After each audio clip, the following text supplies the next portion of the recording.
Here is the letter J in 2-point perspective. A lot of fun. Draw your horizon line. Use the two edges where it meets the side of your paper. Those are going to be our vanishing points. We're going to create this in a block.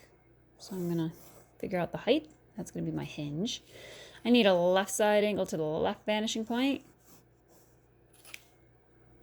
Have that extend out to the side, and this is going to open up to the right a little bit, so I have plenty of room to draw in the letter J, maybe there, and there's my right side.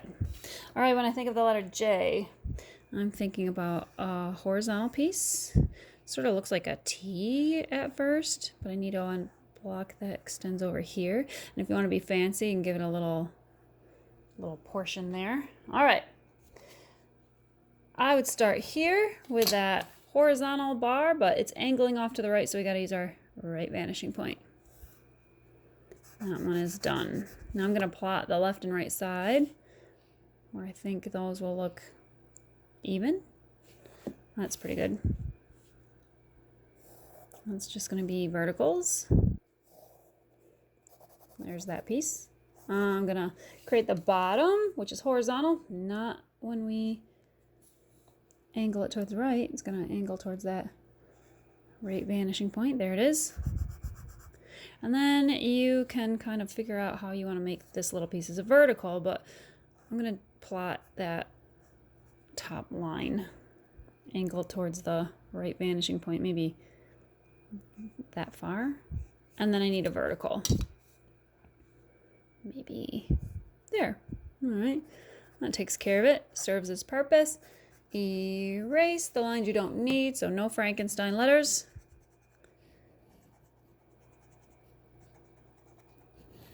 Look around the block itself. I don't have a line coming down here, so I'm going to get rid of this one here.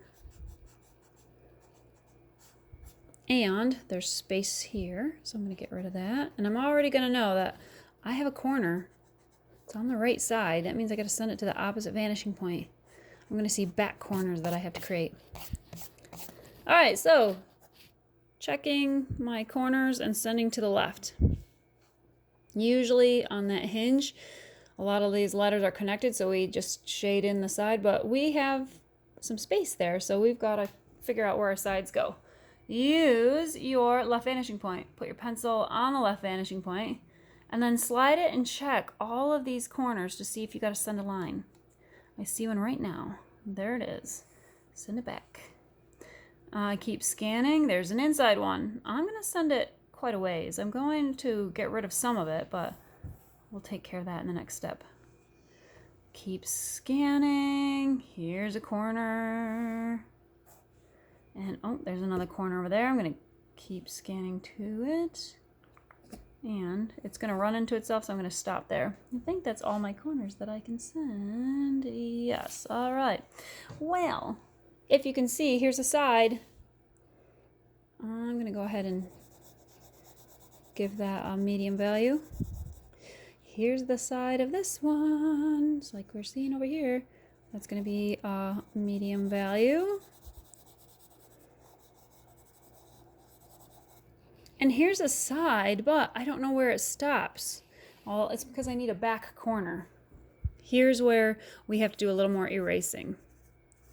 When we erased here between these two front corners, follow them back in space to where they end back there. Those are corners, so we have to erase between them.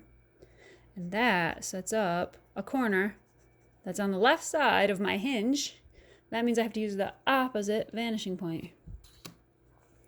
When it crisscrosses over here, we'll know where that back corner is.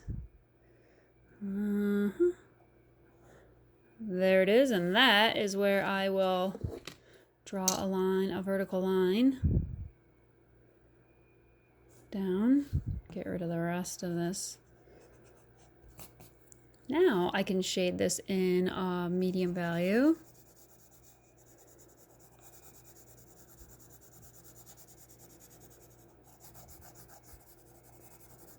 And these will be dark. These are underneath. There's that back corner line. And over here too.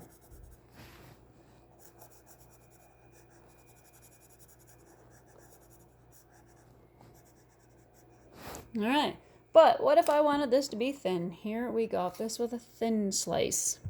I would take care of the sides first because I got to run into this corner edge to see where the back corner lies and send it to the right vanishing point. Here we go. Looks like this. Here's the side. I have to jump down here and create this side as well. Now, where there's a back corner, I'm going to use that to line it up with my right vanishing point so it's angled correctly.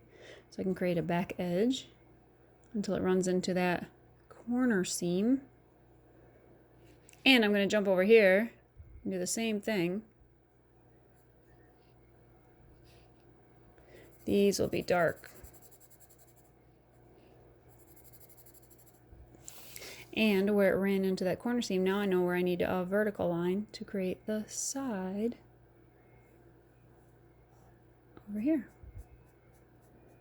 And then I'd erase away the rest of it and you'd see a thin slice J. So there's your J in 2-point perspective.